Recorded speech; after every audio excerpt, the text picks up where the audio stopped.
So we're going to jump into a new train of thought, and this is testing to understand an athlete's training response. So you can use testing to understand exactly where you are at one point, but you can also use testing to understand how an athlete is responding to training.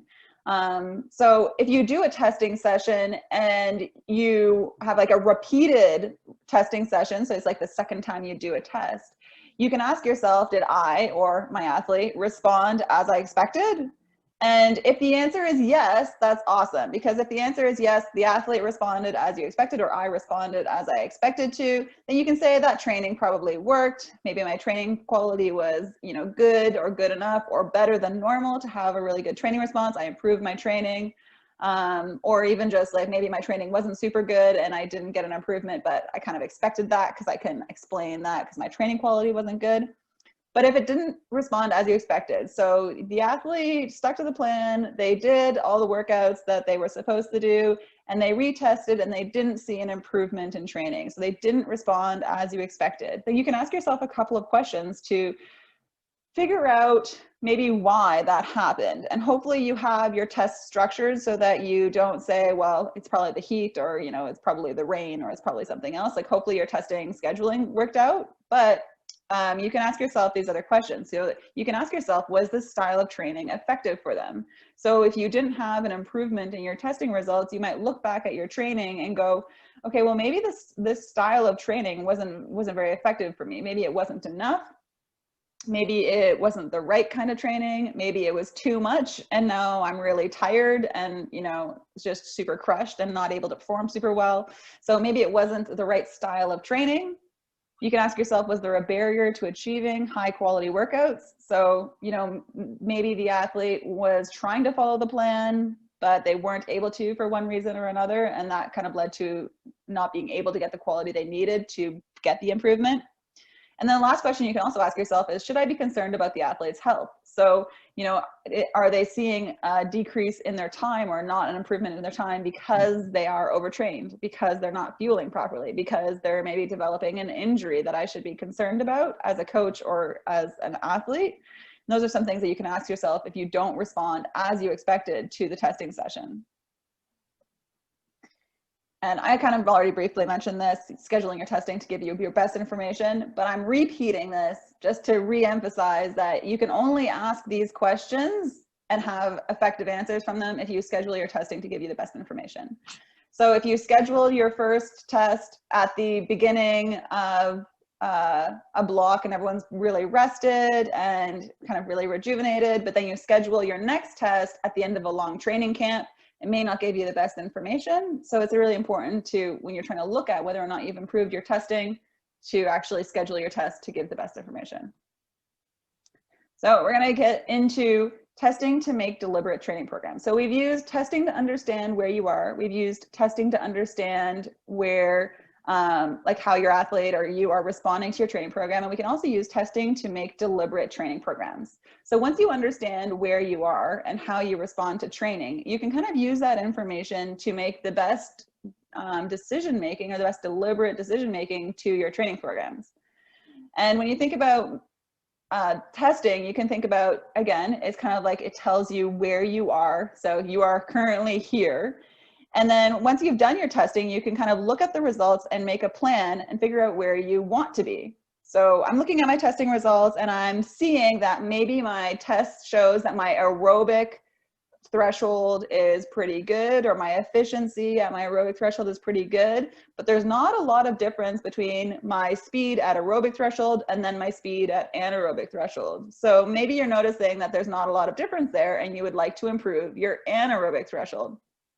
At that point, you've figured out what you want to improve, and now you just have to make a plan of how you want to get there. And we're going to talk a little bit more about that in our next lecture, on our next webinar, as like actually prescribing the intensity and making that kind of the best intensity possible.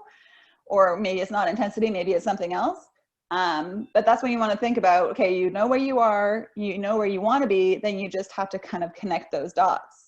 Another example might be if you did a repeated hill test, like I mentioned that I do with my athletes. They have a 4-minute hill climb, and then they come back down and they do another 4-minute hill climb, and we kind of compare the results. We take their first hill climb and call that their max aerobic speed, And then we compare it to the fatigability, which is the difference between the two hill climbs, the first and the second.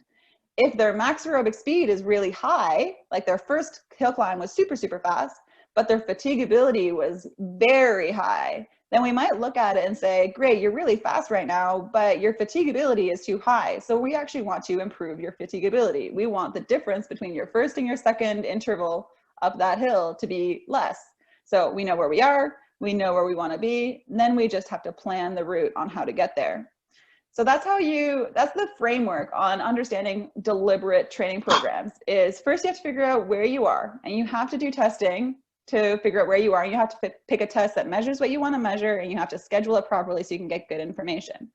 Once you figure out where you are, you need to look at the results and figure out where you want to be. So that takes a little bit of knowing what you think needs to be improved. And that's where, you know, talking with a coach or just kind of consulting with a physiologist or any of these things can help you figure out where you want to be. And then the last kind of icing on the cake is the icing on the cake, but really actually just the meat and potatoes, like the real big thing is how you actually are going to get there. So the steps are test, design that intervention, and then retest. So once you've figured out where you want to be, you've made the plan to get there, you follow the plan. You go ahead and you do all that training, and then you need to figure out, did I actually make it to my endpoint? Did I make it to where I wanted to be? And that's the point when you have to actually redo that same test that you did initially to understand if your training actually worked. And then you can re-ask those questions if it did or didn't work. You know, was that training effective? Was there any barriers to my quality? Or do I have any health concerns that maybe kind of changed my route a little bit? But those are the basic things that you want to keep in mind when you're designing a deliberate training plan or making a deliberate intervention or training plan. Some key tips and tricks to actually making a deliberate training block. You need to select the timing of your intervention. So we're going to call like any time we're like making a change between two testing blocks, we'll call that like an intervention. We're trying to change something, so it's an intervention. So you want to select the timing of your intervention to optimize successful outcomes. So let's say you're like, I want to really improve my anaerobic threshold, so I'm going to do a lot of work at anaerobic threshold, and that requires a fair bit of time and a fair bit of energy.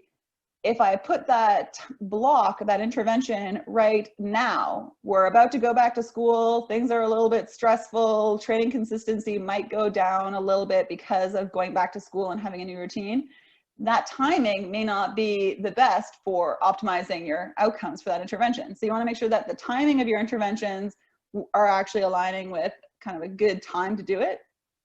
You want to plan 2 to 3 key workouts that you'll kind of repeat throughout the training block. So when you're really thinking about having a deliberate training block, often it involves repetition. Repetition means that you're, you know, taking your workout that might be like 5 times, 5 minutes on, 5 minutes off, a very basic kind of workout structure there. You could modulate the terrain and change the modes. So maybe you could do that running, you could do it roller skiing, you could do it, you know, a bunch of different ways. And you're just going to repeat that similar style of workout throughout the training block to try and achieve the goal you're trying to achieve. You need to prioritize those key workouts to make sure that you have high quality for what I call like key workouts. So not every workout in your week is a key workout. You know, there are some workouts that are recovery. There are some workouts that are maybe like less important if you were to think about which ones are the most important. It's not always the intensity that's the key workout. Sometimes it's the distance that's the key workout. Sometimes it's the strength that's the key workout, but identify what those key workouts are.